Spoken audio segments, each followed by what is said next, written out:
Okay, we are live. It's always exciting and surprising when I see that it goes live. With me is someone I've known for a very long time, a friend, Matt Bennett, who is the co-founder of Third Way, a center-left think tank. If you would like, Third Way is on Substack. You can follow them at Third, the word, not the numbers, THIRD Way.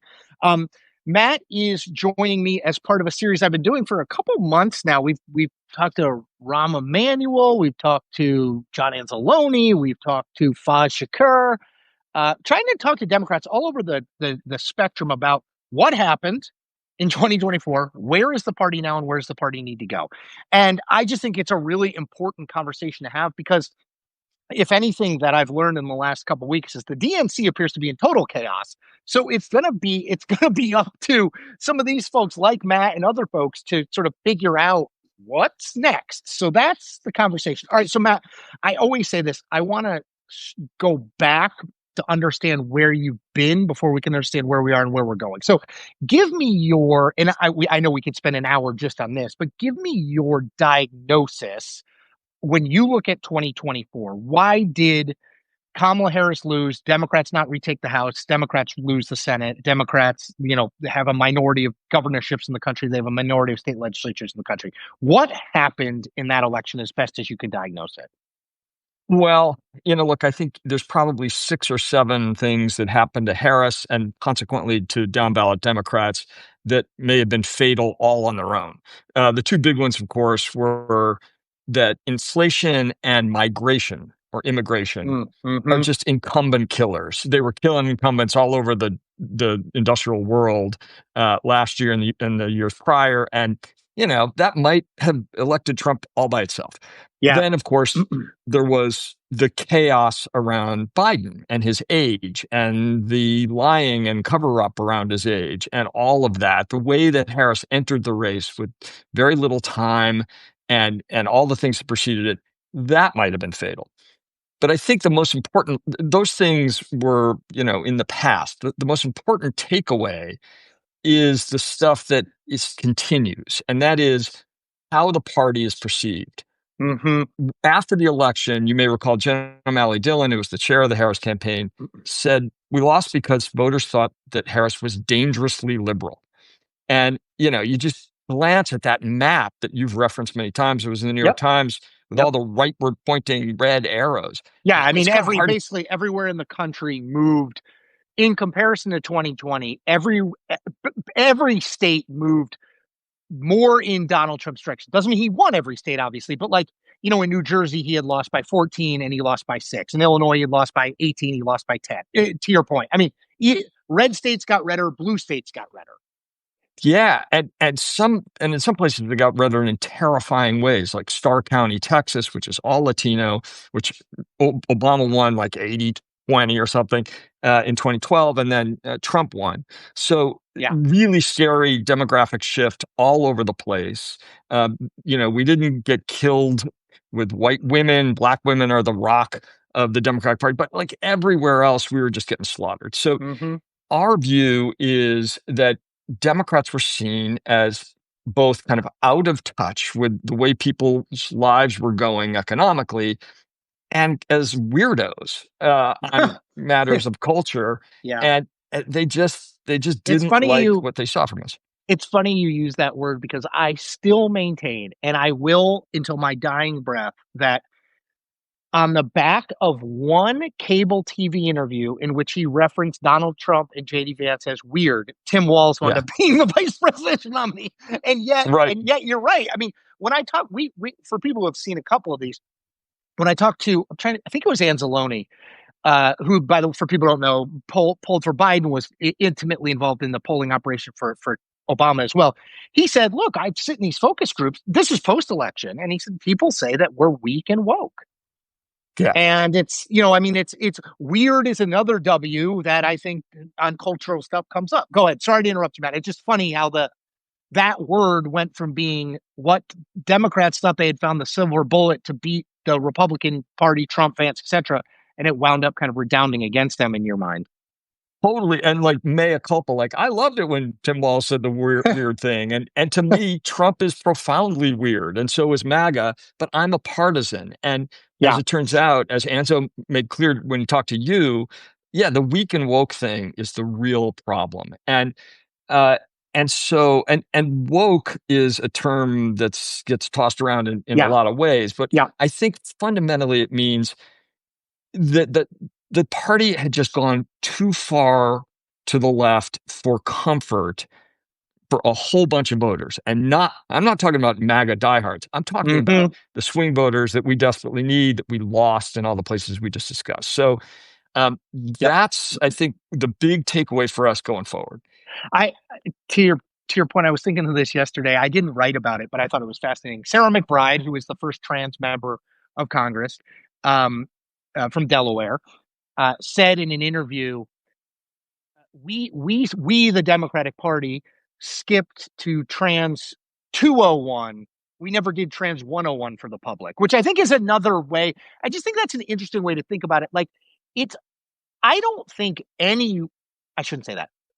I think there are plenty of people who would have voted for Democrats if they had simply said, look, trans people exist. We want them to feel safe. We want them to feel included. Uh, it's complicated. We're not going to spend a ton of time talking about it or thinking about it right now. It's a complicated issue. Even though I always say Kamala Harris didn't talk about trans stuff during this 2024 campaign much, that was the assumption that it's like, well, they're all about woke cultural issues, and you Well, guys couldn't get away from that branding. totally. I mean, look, another thing that happened to Harris is that she walked into some of this in 2019 when Totally. she kind of entered the race and then suddenly became, look, she entered the race with a fantastic tagline. It was Kamala Harris for the For the people, people, right? great For the line. people. This is a badass prosecutor, which is what she was. And then suddenly she became Kamala Harris or God knows what. But, she gave the Well, interview with liberal the liberal SLU. warrior. Yeah. She Super liberal clearly warrior. thought, right? Like, this is what's hard. I understand why she did it. She clearly thought, okay, the path here is to be a more electable Bernie Sanders. Bernie Sanders is not Right. going to win, but the base of the party is with, remember, this is 2019. The base of Yeah. the party is with Bernie Sanders. They're not going to choose a moderate establishment like old white guy like Joe Biden. So I just need to be Sanders-esque, but don't look like, I always say, like the crazy physics professor from college, right? Like I'm gonna Totally. occupy an electable space here. And that's why she took those positions. I'm not convinced she ever really believed it. It was just that was the theory of the case then. And then of course comes back to bite her in the ass. And she made the fundamental error in our politics, in democratic politics, which is confusing activists with the base. The numeric base of the party is moderate. That's why we keep nominating people like Bill Clinton, Al Gore, Hillary Clinton, John Kerry, Joe Biden. Joe Biden. Uh, Can you explain that, Matt? yeah, Explain that for me. Tell me how you think of activist and how you think of the base and why that's different. right. So the activist core, the people that are most online, the people that show up at the oligarchy tour rallies, the Uh people huh. that organize and get out for the No Kings protest. Mm-hmm. Those people are enormously important to Democrats. I am not denigrating our activist base. They're great, but they are a minority in our party. The majority of our party are the people that might show up at one of those things if they're super pissed. And a lot of them did, I think, last week, but last weekend. But for the most part, these are people a little bit less engaged in politics and a Mm-hmm. whole lot more moderate. And I think what Harris failed to recognize in 2019, and what a whole bunch of, I think, commentators failed to see, we were never going to nominate Bernie Sanders. That is not how Democratic primary voters think. They vote in primaries like pundits. They're like, who is the most electable? Right. I'm going with that Head person. versus heart. Yeah. Totally. Like I once watched a focus group in Iowa years ago where one of the participants said, well, I think the average voter would think this way. And I was like, dude, you're in a focus group in Iowa. Right. You're the average voter. Yes. Yeah. So I think Yeah. Go that's what ahead. she mixed up. She mixed up those two things. And when you think about a base, it's the base of what is a pyramid, right? And that means numerically it has to be bigger. And uh, that is not the super engaged activist left. That is the moderate core of our party. All right, so let's talk about where we are. Okay. So Well, let me ask you this. Let me do something quick first on the news. What do you make? I mean, you've been around Democratic politics for a long time. What do you Yeah. make of the current situation at the DNC? I mean, my view is like, I don't, I've read this story a lot of times and reported on this, not this story, but the same kind of story. It usually ends badly for the Ken Martin figure, the DNC chair figure. Like, what's your, I mean, it feels like this is just a massive wasted opportunity these last 5 months. God, I mean, we had Trump is just like running roughshod over everything we care about. How is it possible Yeah, that we're talking about the DNC chairs problems I while know. Trump is like flailing around? So, yeah, disaster. I mean, I don't know Ken Martin, never met him, seems like a nice guy, but we endorsed Ben Wickler because we Okay. were kind of confident that Ben had proven in a swing state, Yeah. which he is And for in. people who don't know, Ben Wickler is the chair of the Wisconsin Democratic Party. Ken Martin, prior to being the DNC chair, was the chair of the Minnesota Democratic Party. Go ahead. Sorry. Right, Minnesota, a state the Republicans had not won in the presidential since 1972. So, Yeah. like, not exactly a state that's in play. And anyway, who knows whether Ben would have done a better job. But then we had this massive distraction when David Hogg came in as a party leader, and I said at the time, "Look, I am worried that he does not know the difference between being an activist and being a party leader." That pretty much Well, you proved to got be the that one right. case. Yeah, Is and that Matt? Is that to your activist versus base point that David Hogg is an activist, but not really representative of the Democratic base? yeah, that's an excellent way of thinking about it because Okay.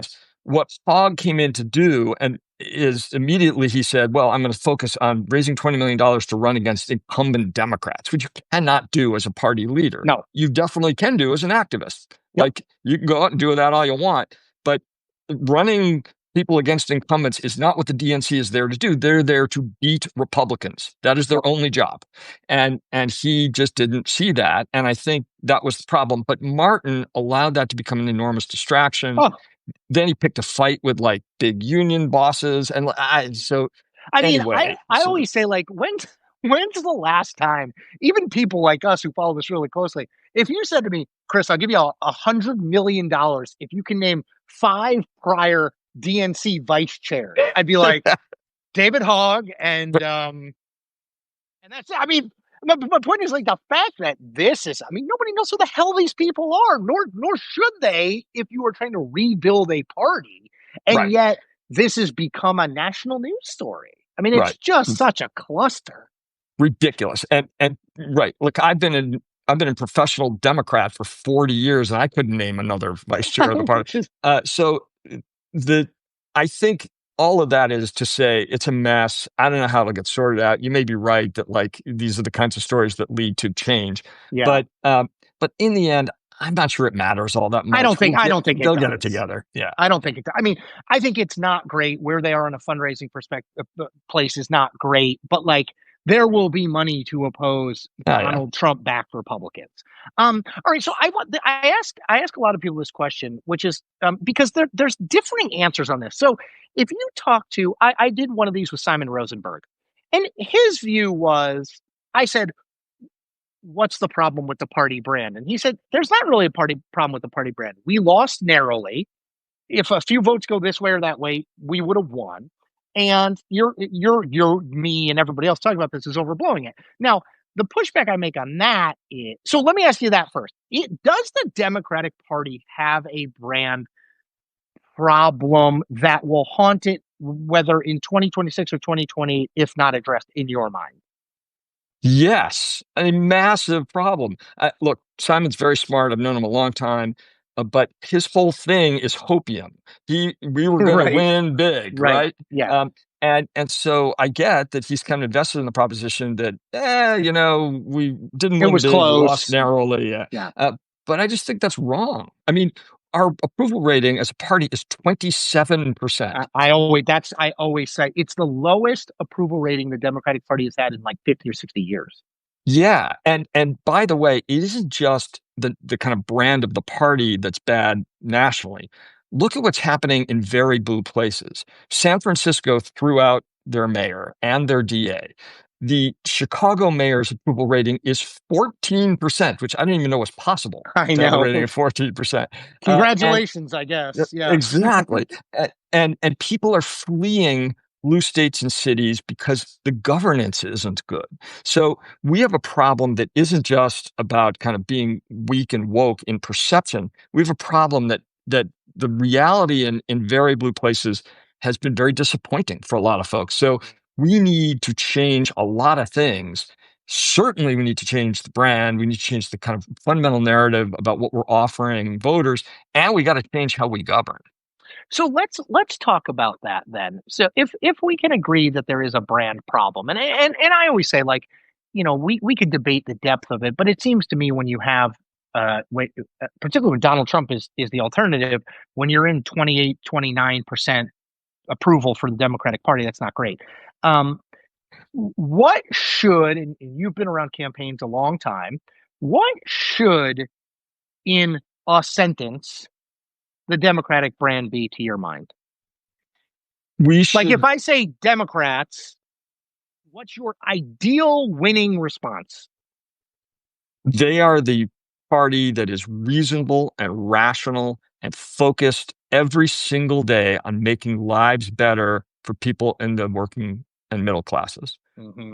And look, I came of age really on the Clinton campaigns and in the Clinton White House. And Bill Clinton's formulation at its base was, if you work hard and play by the rules, you should get a fair shake. Hmm. That still works pretty well. I'm not saying people should say that exactly because, things are different. And obviously all the policy stuff that he was running on 30 years ago is irrelevant now. Right. We can't take putting people first books and put it into people's mailboxes and run on that. Bill Clinton didn't foresee AI, for example, as a Yeah, right. workforte disruptor. Had No, he would have probably made even more money than he's made. But yes. right. And China wasn't even making socks back Right. then. So Right. like the world is completely different. And look, we made some mistakes. There's no question, which we need to own as kind of Clinton Democrats. But fundamentally, his insight and Obama's also about how to win elections and how to build broad coalitions remains correct. And that's what we need to get back to. And I think we got away from it. And that started especially in Trump 1, because not surprisingly, that radicalized our party. Hmm. Remember, like it started off with the Muslim ban and all this, and Charlottesville and all Yep. these terrible things, Yep. and that radicalized people. And we were further radicalized by the horrific murder on television of George Floyd, and all of that kind of culminated in the culture changing in ways that were very uncomfortable. To Sarah McBride's point, we went to the 200 level, not just on Yeah. trans issues, but a whole bunch of things Yeah. too quickly. Um, you mentioned this, and the one of these I did right before you last week was with Faz Shakir, who is Bernie Sanders' sort of lead campaign advisor, and his point was, look, uh, it's 2025, we're out of power everywhere, and yet, uh, you know, sure, 30,000 people came to Los Angeles to see this fighting oligarchy rally. But he's like, we were in Nampa, Idaho, and there were 14,000 people. So you reference the fighting oligarchy stuff as that's the activist part of the party. So what do you make of that? Because I mean, my view is like crowd size. I mean, my gosh, with Trump, but like crowd size can be, it's like yard signs. You'd rather a bigger crowd size than smaller. You'd rather have more yard signs than less, but I'm not sure it's hugely predictive. Um, but what do you make of that? Because clearly, I would say there doesn't, to the extent there is energy in the Democratic Party right now, that appears to me where it is. What do you say to that? Sort of like the whole like the future is AOC notion of the party, which I would assume you don't agree with, knowing you, but No, I definitely do not agree with that. Look, I think it is always the case that it's easy to overstate activism and mistake that for broad support, even in Democratic primaries. Let's leaving aside who would do better in a general election, and mhm. I would be happy to debate Faz on that point. But let's just talk about who's likely to win the Democratic nomination in 2028. I am old enough to remember, in fact, I was old even then, when Howard Dean's crowd sizes were supposed to be determinative of what was going to happen in 2004. Yep. We've seen this movie many times before, and it happened with Bernie in 2016. It happened with Bernie in 2020, and and and it just isn't accurate. Like, sure, they can put a lot of people in stadiums, a lot of people wearing their university sweatshirts. These are educated people who are going to vote for Democrats, and they're very engaged and very online, and they watch your stuff and they read everything. Yeah. And these are people that are engaged with us. But if you look at politics through that lens, or through the lens of X or Twitter or Blue Sky or any of these things, you are looking through a funhouse mirror. That is not where Democrats are. And it was absolutely clear once we got to South Carolina in 2020 that, you know, no, we weren't going to go with the Democratic Socialist who was leading in the polls. We were changing gears, and by the time we got to Super Tuesday, 3 days later, uh, Joe Biden crushed Bernie Sanders, and that kind of thing is going to happen again. What do you, and it's impossible to prove a hypothetical, but what do you make of, because I think a lot of the argument I hear on the left is, well, uh, Bernie might have beaten Donald Trump in 2016. You know, pick a liberal. I don't know who it is, but pick a liberal. It wouldn't have happened because of the way Biden got out, and it was always going to be Harris. But pick a liberal. That liberal could have beaten Trump in 2024. What do you make of that? It's like, well, if only you Democrats would give us our chance, we would show you. That's sort of the, like, Hillary lost. Not that Kamala Harris ran as a moderate, she didn't, but the establishment keeps picking these people who lose. And, like, what do you say to that? And I'm not trying to put you in the role of defending the establishment, because I don't think that's how you see yourself, but just say these people who are seen as more electable, which tends to mean in the Democratic Party more moderate on issues. Sure, that is definitely the argument they make, and it's not an insane argument. We have lost more races than we should have, including twice to a horrible human being and the worst president in American history. So I get it. I get the criticism. But I will say, if you look at real races, um, since 2016, candidates endorsed by Bernie's group, Our Revolution, or by the Justice Democrats, which are more Mm-hmm. aligned with AOC, Mm-hmm. they've flipped from Republican to Democrat. They have flipped a total of 0 House seats. 0. Not one. Meanwhile, the House Democrats won 33 seats in 2018 and handed the gavel to Nancy Pelosi. They are the majority makers. They win in these races. And where Democrats act in ways other than what I've described, where they nominate somebody farther to the left in a swing district, those people tend to lose. That happened actually in 2018 in 2 places. In Nebraska, one where that kind of weird district of Mm-hmm. Nebraska, and in my hometown of Syracuse, New York, where there is now a moderate Democrat. John Mannion sits in that Yep. seat now, but we nominated a kind of more liberal activist in 2018, a very good year for Democrats. And in those 2 places, they lost. So in the real world, in general elections, their theory falls apart. Moreover, if you look at kind of polling about Bernie and AOC, both of whom have national profiles, people know who Mm-hmm. they are and they Yep. know what they stand for, they're pretty unpopular. And most fundamentally, Chris, and this I think is the most important thing, we are in an age of right-wing populism here and all over the world. Obviously, Donald Trump is a right-wing populist. Sometimes he governs as a kind of weirdo populist, but fundamentally, that's what MAGA is. The question before Democrats and the question before small d Democrats who are trying to save democracy everywhere is, how do you battle right-wing populism most Mm-hmm. effectively? Mm-hmm. And what we have seen both here and around the world is the most effective way to battle right-wing populism is not by offering voters left-wing populism.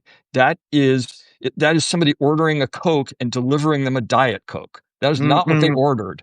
Um, Mm-hmm. that they it just isn't the same. The right-wing populists pick villains and they punch down. Their villains are mostly immigrants and people of color. the left-wing populists punch up at billionaires. I mean, Bernie, it used to be millionaires. He has upgraded over That's right. with inflation. Now it's Yep. billionaires. But the problem is those are not equivalent villain groups, and they're not as resonant, and it's just not going to work. The way that democracies have battled right-wing populism successfully, like in Poland and elsewhere, is when center-left groups come together and fight back, and we believe that's the only way to do it here. So let's talk about 2026 is its own animal. It's a midterm. I would assume Democrats will do pretty well, whether or not they Yeah. fix their brand problems, because these elections tend to function as a referendum on the incumbent. My guess is Trump will be under 45%. Democrats only need 3 seats to take the House back, etc. Let's focus on 2028, because that will be more of a, okay, what are Democrats? What Yeah. do you stand for? What does the brand stand for? Are there people out there right now that my guess is if you did a poll today, Harris would probably be ahead, just name ID. And AOC would probably be in, if Sanders wasn't included, AOC would probably be in second. And then, maybe Buttigieg would be in there. But none of them strike me. I mean, Buttigieg maybe, I don't know, you tell me, but like, who's the when you look at all these people milling around, who do you say, like, okay, like message wise, that seems right to me? I think there's a whole bunch of them. I don't know if they're all going to, or if any of them are going to run for Yeah. president, but I think there's several. So certainly Josh Shapiro, Okay. Andy Bashir, Yeah. Gretchen Whitmer, um, all of those governors are governing from the center left in, I think, ways that are really compelling, and they have stories to tell. So, and you've reported on this, that, the first thing Shapiro did when he came into office was said, we're getting rid of the requirement for a college degree, which is so smart. The Yep. college degree thing was one of our mistakes that Clinton Democrats made.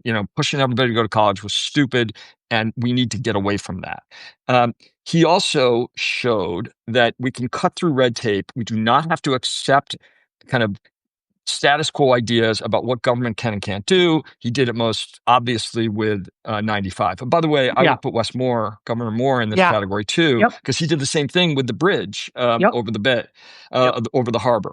And basically what those guys said, and Gretchen Whitmer ran her signs when she ran the first time were fix the damn roads. And then she did. She went out and fixed a whole bunch of roads. Mm-hmm. And what they said to their bureaucracies was, I don't care if it normally would take 3, 6, 9 months to do this. You're going to do it in 3 weeks. And I want to see you tomorrow morning, and you're going to tell me how you're going to get that done. Which weirdly, Matt, like, and I want to talk about Trump at the end, but which weirdly, I think is part of Trump's appeal too. Totally. Is the kind of like, I don't give a shit if it normally takes 6 months. You're going to do it. Like, even if it doesn't necessarily get done, it's the like, well, we're not going to accept the status quo thing vibe that works. Exactly. That part, that is the one piece of Trumpism I think we should adopt. Now, obviously, he has done it in ways that are insane. Like, we're not going to accept that. Well, we've always done it that we would, do research into cancer through peer-reviewed journals, and we're not going to do that. Like that kind of thing is crazy. But the sentiment as opposed to the specifics. Yeah, exactly. But cutting through red tape where people need you to do it, where service has to be provided, both in the kind of emergency sense, like repairing 95, but also in the day-to-day sense, like housing takes too long and is too expensive to build. And some of that is because there's way too much regulation, especially in blue places. And I think our candidate's going to come in and say, that's ridiculous. We have got to be able to build housing, build clean energy projects, build transmission lines, build high-speed rail, build the things you need. All of this is like a part of the abundance agenda that Ezra and Derek talk about in their book, and a whole bunch of other groups are focused on. I think the focus of those groups, and I think they would agree, the focus of the book at least is kind of narrow. It's housing and energy and transport, but you could extend that idea, cut through the bureaucracy, set aside all the bullshit that has built up in the last 50 years of good faith progressive efforts to like keep us safe, and give people the things that they need. That I think will be a compelling message for a Democrat to carry. And I'll just note, and you tell me if I'm finding a pattern where there isn't any. Shapiro, Bashir, Whitmer, Moore. Those are four governors. Yeah. Oh, that's correct. You are finding a pattern. And look, I mean, that is not to say, and like Gina Raimondo, former governor, Former governor. could run. Yep. I do think, look, there's a reason very few people have been elected from the U.S. Senate, and basically no one from the U.S. House has been elected president. It's because you got to run against Washington, no matter what. I mean, Bill Clinton ran against Washington when Washington was running pretty well, actually. Mm-hmm. I remember, like in '92, our campaign was bashing George H.W. Bush. Like he was doing a pretty good job, and his approval rating was 90% at one point. Mm-hmm. So now we're going to run against the exact opposite of that in terms of Republican presidents. And we're going to have to be able to swing away hard, not only at Trump, but at the way things work here. And I think if you look at the people, even the people in Washington that are doing that successfully, Alyssa Slotkin, Ruben Gallego, people like that, Richie Torres, Mm-hmm. they are saying Democrats cannot defend the status quo. We cannot be the party of the establishment. We cannot protect all the stuff that we've built over the years. We've got to change. And, one of the fundamental insights in the book that Ezra and Derek wrote was Democrats built all those things to stop stuff from getting built because fundamentally, for a long time, the stuff getting built, progressives regarded as bad. It was like coal plants and Mm-hmm. highways Yep. and chemical plants. Yep. And so all of those things were designed to protect the environment and to protect people, all in very good faith. And then a whole bunch of other things were layered on top. You got to hire local, you got to hire minority owners, you got to hire LGBTQ people, all of it in good faith, but all of it really now hurting the people and the things that we care about most. And we have to be willing to throw that out. Not all of it.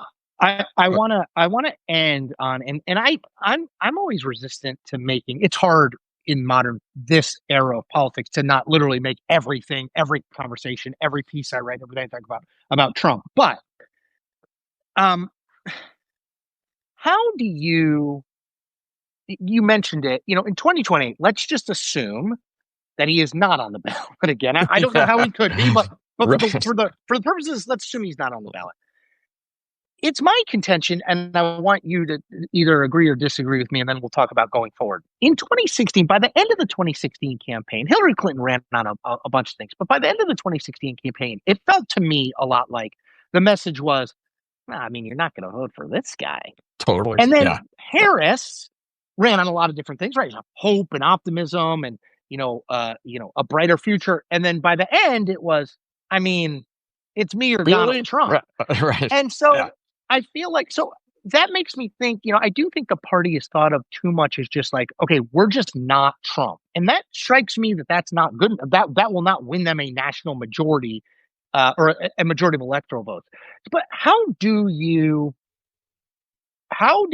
think of Trump and Trumpism maybe more broadly to the extent that's a thing in the 2028 conversation? Because inevitably, every race, right, is defined in some way by the races that have come before it and by the president who is, we think, leaving. Like, how should Democrats both between 2025 and let's say mid 2027, how should they talk about Donald Trump? How much should they talk about Donald Trump? How little should they talk about him? And then I'm going to let you go. So I think you were right earlier in that the midterms are going to be a referendum on Trump, but they got to talk a lot about Trump going into that. That's Okay. just what you do for the midterms. Yes. True. Because voters are smart enough to know that, like, even if they make Democrats the majority, like, they're not going to be able to do anything. Trump's going to still be president. They're probably going to have the Senate. So we got to make it about Trump, and we got to prosecute the case against Trump carefully and deliberately, and we got to focus on the things that really matter to voters and leave aside things we may care about, but voters don't. And tell me what those are quickly, Matt. Sure. So things voters care about. The tariffs, which are raising prices and making goods harder to get and making their lives more expensive. Cutting things that nobody voted to cut, like cancer research and helping veterans and the guy that cleans the toilets in the national parks. Nobody wanted those things cut.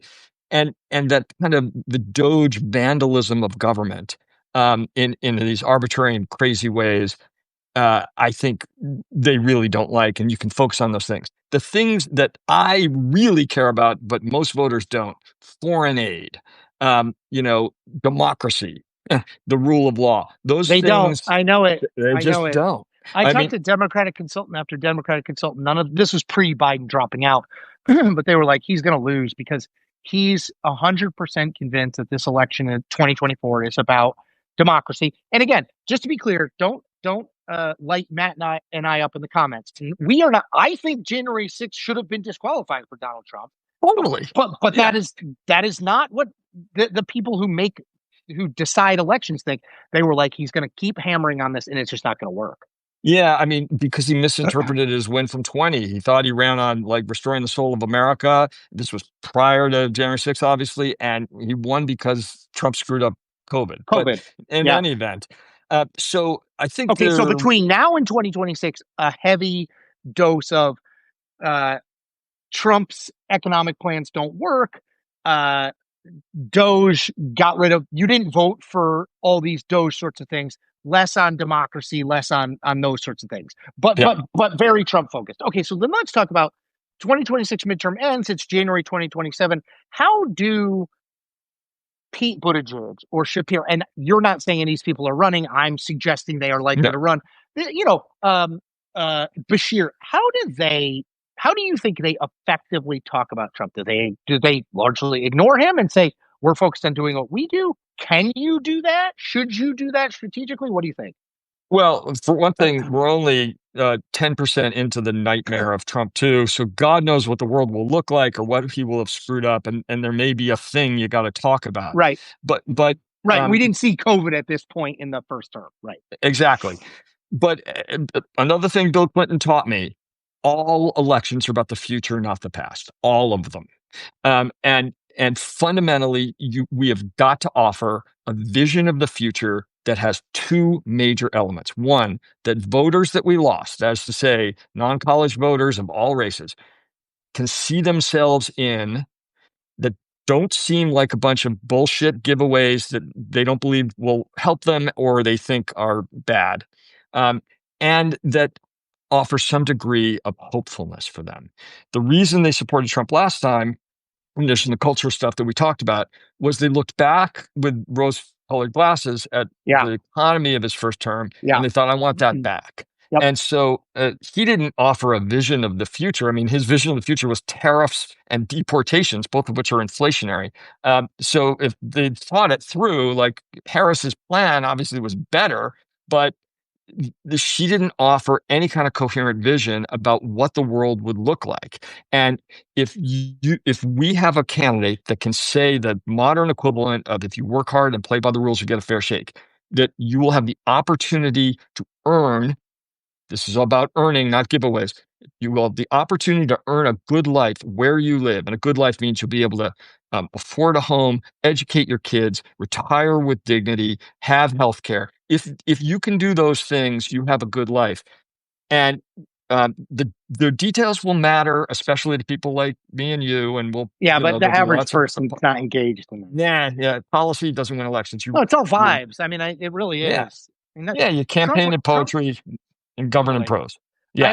People would always say to me, like, I still remember. It's so funny. I remember this is now a decade ago, but people when it got down to Trump versus Ted Cruz in the Republican primary in 2016, people would say to me, not political people, but people did, who's more conservative? Do you think Cruz or Trump? And I was like, well, whether you like or hate Ted Cruz, he's actually like pretty traditionally conservative. Donald Trump isn't conservative at all. I No, mean, right. Hillary Clinton may be more conservative than Donald Trump. So like it's amazing but it's the tonal stuff, right? It's all vibes. Yeah. It's he's tough and he'll swear and he'll say you got to treat these protesters more roughly. Like it's all he goes to UFC fights. It's all that. It's not very few swing voters are like, let me go to Donald Trump's issues webpage and see what he actually believes. They just don't do it. I mean, I mean, we may want them to, but they don't. in 2016, we had an intern count. There were 298 policy ideas on the Hillary Clinton's website. They went from Alzheimer's to Zika. And, it was Jake Sullivan. They're all like perfectly formulated. On Trump's site, there were 7 in his policy section. And one of them was respect the police, which of course is not a It's policy. not a policy. so, That's a yeah, sentence, not a policy. Yeah. it wasn't a thing. But so we need a vision of the future. And one other thing to the point you just made, our candidate needs to be unafraid. They cannot be walking through the minefield of expectations set by progressive groups about exactly how they will talk and exactly what they will say. They need to be able to go and sit with Joe Rogan for 3 hours and not worry about pissing somebody off at some advocacy group. And if they do, wear it as a badge of honor, because you just got to go out there and say what you mean. And I think, that is the lesson that some of these guys have learned. I mean, Gavin Newsom's trying that out Yeah, he is. slightly Yep. awkwardly, but he's doing it. We need somebody that's willing to do that. I think it's so true. I mean, the thing I keep coming back to, it is amazing to me that people think Donald Trump is authentic. I mean, he lies all I the know, time. I I know. mean, I always say this, like, this is not a partisan statement. The guy lies all the time. 30,000 plus lies in the White House in this first term. But people think he's authentic. And Yeah, there is real appeal, though. I actually think when you think about, like, why is Bernie Sanders popular? It's because people think people that may not agree with him, but they think he actually believes what he says. Like, it's an and he interesting. does. Yes. It's He like you totally do does. need that. You do need that. And I think people did not, rightfully, candidly, in my assessment, people did not think that Kamala Harris was authentic because they didn't know what the hell she stood for. I think that's exactly right, because she had, I think she hurt herself in 2019 much more than anything she did. I think she ran a very good race in 24, but Yeah, there was the she was, damage done. I mean, yeah. from her and from Biden. I think that's right. All right, I'm gonna Right. let you go, Matt. I've kept you way longer than I said I would. So thank you for taking time. For everyone who joined us live, thank you. I'm doing these. I'm trying to do them every week, every couple weeks. Out of the wilderness, talking to Democrats that I think are really smart and are thoughtful about all of this stuff, about where Democrats have been, where they are, and where they're going. Matt Bennett, the co-founder of Third Way. You can follow Third Way on Substack at Third Way. You can find it on the web. Lots of very interesting studies and papers that Third Way produces. Matt, thank you for your time. Thanks for having me. All right, man. Take care. Thanks, everybody. See you.